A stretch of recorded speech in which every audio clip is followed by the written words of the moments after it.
দোস্ত, আপনারা জানেন বিগত 16 বছর পর্যন্ত এদেশের মানুষের কাছে, এদেশের ধর্মীয় মুসলমানদের কাছে মুসলমানদের যে চেতনা, আল্লাহু আকবার চেতনা, আল্লাহু আকবার হলো মুসলমানদের চেতনা, আল্লাহু আকবার হলো মুসলমানদের শক্তি, আল্লাহু আকবার হলো আমাদের হৃদয়ের শক্তি, রুহানি শক্তি।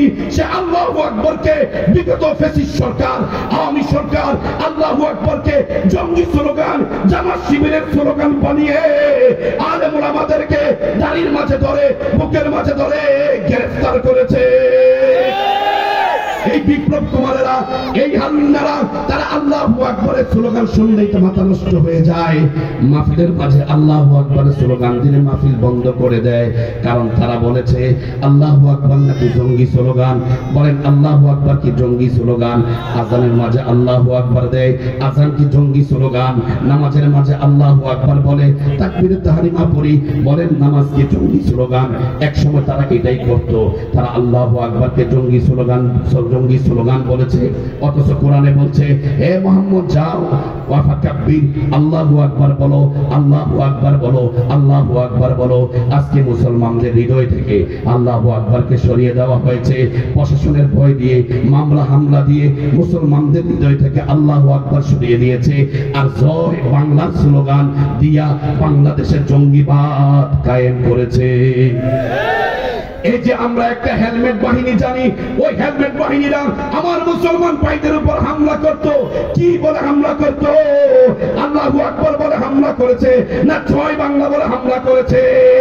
তাহলে আল্লাহু আকবার জঙ্গি স্লোগান নয়, আল্লাহু আকবার হলো মুসলমানদের হৃদয়ের শক্তি, আল্লাহু আকবার হলো মুসলমানদের রুহানি শক্তি, আর জয় বাংলা হলো জঙ্গি স্লোগান।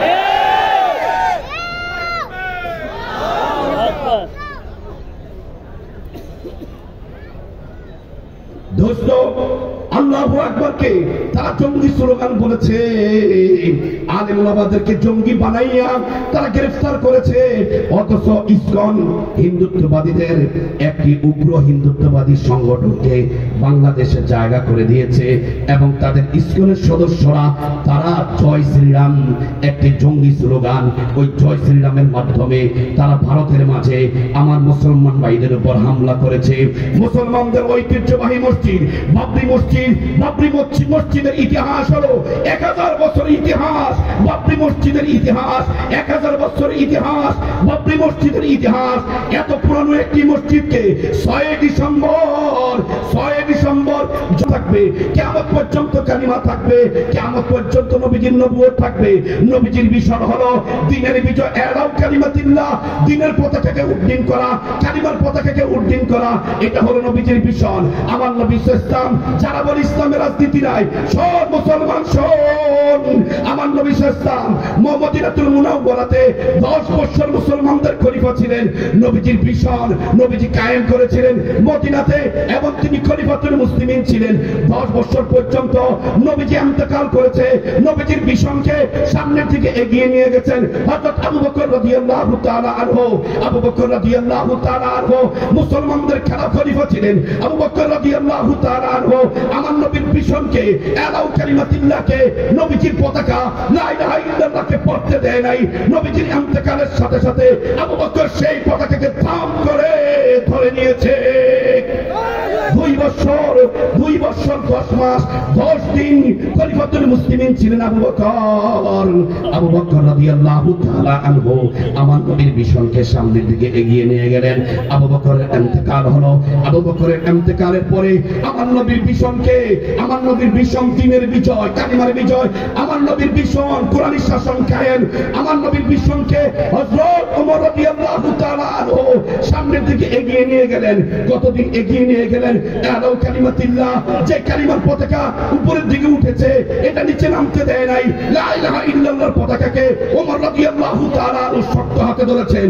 কত বছর আমার নবীর মিশনকে হযরত ওমর রাদিয়াল্লাহু তাআলা আনহু সামনের দিকে এগিয়ে নিয়ে গেলেন।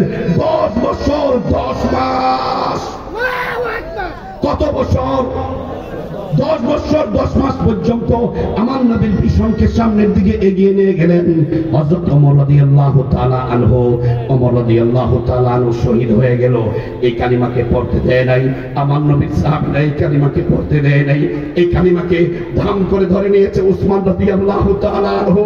আমার নবীর কালিমাকে উসমান রাদিয়াল্লাহু তাআলা আনহু ধরে এই কালিমাকে দিনের বিজয়কে নবীর ভীষণকে সামনের দিকে এগিয়ে নিয়ে গেছেন।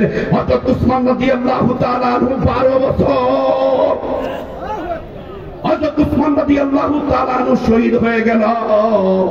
উসমান রাদিয়াল্লাহু তাআলা আনহুকে শহীদ করা হলো। ওনার ভীষণকে সামনের দিকে এগিয়ে নিয়ে গেল হযরত আলী রাদিয়াল্লাহু আনহু।